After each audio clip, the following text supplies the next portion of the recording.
Laurent Gbagbo voulait s'attirer les bonnes grâces de la France. Je lui ai dit, tu sais, Laurent, je vais être franc avec toi. Il va falloir que tu puisses contribuer, faire un geste pour M. Chirac. Et j'organise un déjeuner au restaurant La Pérouse. Il y avait Gbagbo dans un salon du restaurant La Pérouse, Gbagbo, Villepin et moi-même. Et là, je dis à Dominique de Villepin, je dis, Dominique, comme vous me l'avez demandé, je vais demander à Gbagbo devant vous d'aider le président de la République. Et j'ai demandé à Laurent, voilà ce que je t'ai laissé entendre, je vais le dire devant le Dominique de Villepin, il va falloir que tu puisses aider à l'élection présidentielle de 2002. Et Laurent de dire, je suis de la famille socialiste, je suis un ami de M. Jospin, mais Dominique, j'aiderai à hauteur de 3 millions de dollars M. Chirac. J'ai été l'acteur et le témoin de toutes les relations entre la France et la Côte d'Ivoire en ces heures troubles, difficiles.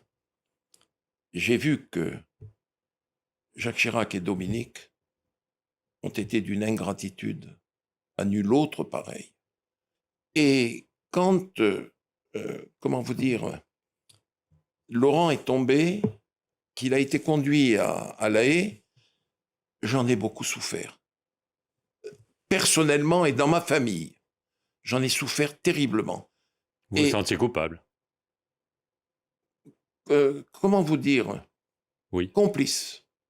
D'une trahison? D'une trahison. Mais j'étais contre cela.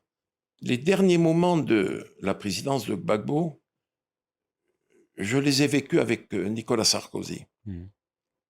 Et là, les choses se sont compliquées. Les élections sont là. Et Laurent avait gagné les élections. Nous savons qu'il les avait gagnées. Comme Jean Ping les avait gagnées en 2016 à Libreville. Là, Gbagbo avait gagné les élections. Pas Ouattara. Pas Ouattara. Le Conseil constitutionnel a dit que c'était Laurent le vainqueur. Vous connaissez la dispute, mais bon. Ok, passons.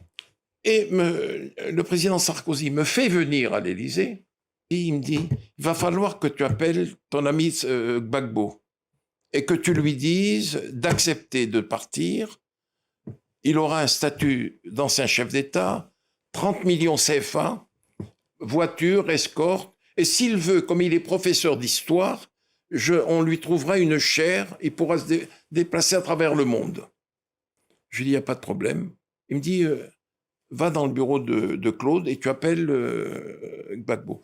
J'ai appelé Laurent. L'aide de camp, le colonel, me l'a passé.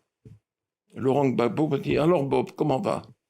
Je dis, Laurent, ça fait des années qu'on se connaît. Je te passe un message du président Sarkozy. Je suis dans le bureau de Claude Guéant. Il te demande ceci, cela. Ce que je viens de dire. Il m'a dit, tu diras à ton ami Sarkozy que je serai son Mugabe. Bob, je t'ai assez entendu. Et il a raccroché. Et je suis allé dire à Sarkozy, il me dit, alors comment ça s'est passé? Je lui dis, bon, voilà comment ça s'est passé. J'en suis malheureux. Il a bondi de son fauteuil. Il dit, puisque c'est ça, je vais le vitrifier. Vitrifier. Vitrifier. Je lui dis, Nicolas, s'il te plaît, le Conseil constitutionnel a déclaré qu'il avait été élu. Ce qui se passe en Côte d'Ivoire est parfaitement inadmissible. Des élections ont eu lieu sous le contrôle des Nations Unies. Elles ont été validées par les Nations Unies. Mieux, la totalité des États africains ont reconnu l'élection d'Alassane Ouattara, président démocratiquement élu à la tête de Côte d'Ivoire, en violation de la volonté du peuple ivoirien, qui avait déjà été privé d'élection pendant 10 ans. M. Gbagbo se maintient au pouvoir, ses partisans tirent, il y a eu, on ne sait pas le nombre de morts, mais il y a eu des morts dans les rues d'Abidjan hier. C'est un scandale. Laurent Gbagbo et son épouse ont leur destin entre leurs mains. Si avant la fin de la semaine, ils n'ont pas quitté le poste qu'il occupe, Laurent Gbagbo, en violation de la volonté du peuple ivoirien, ils seront nommément sur la liste des sanctions. Il a dit, je vais le vitrifier, j'ai un mandat, et je vais le faire.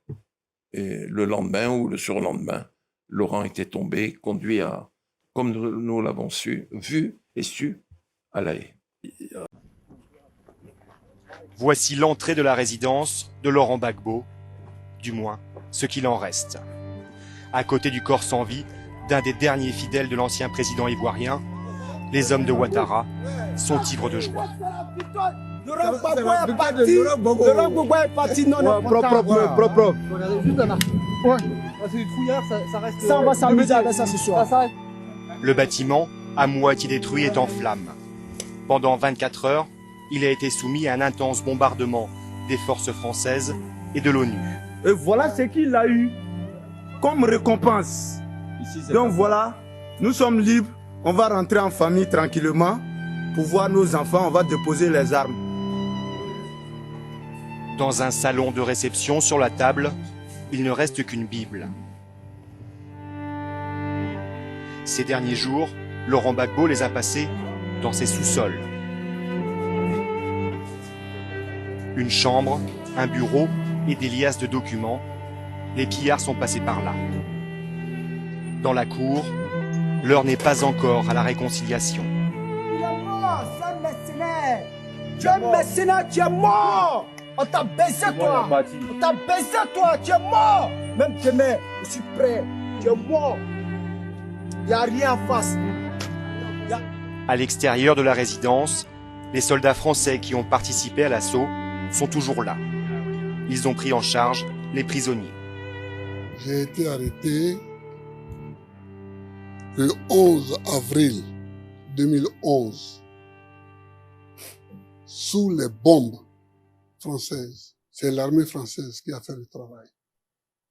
Une cinquantaine de chars français encerclaient la résidence pendant que les hélicoptères bombardaient.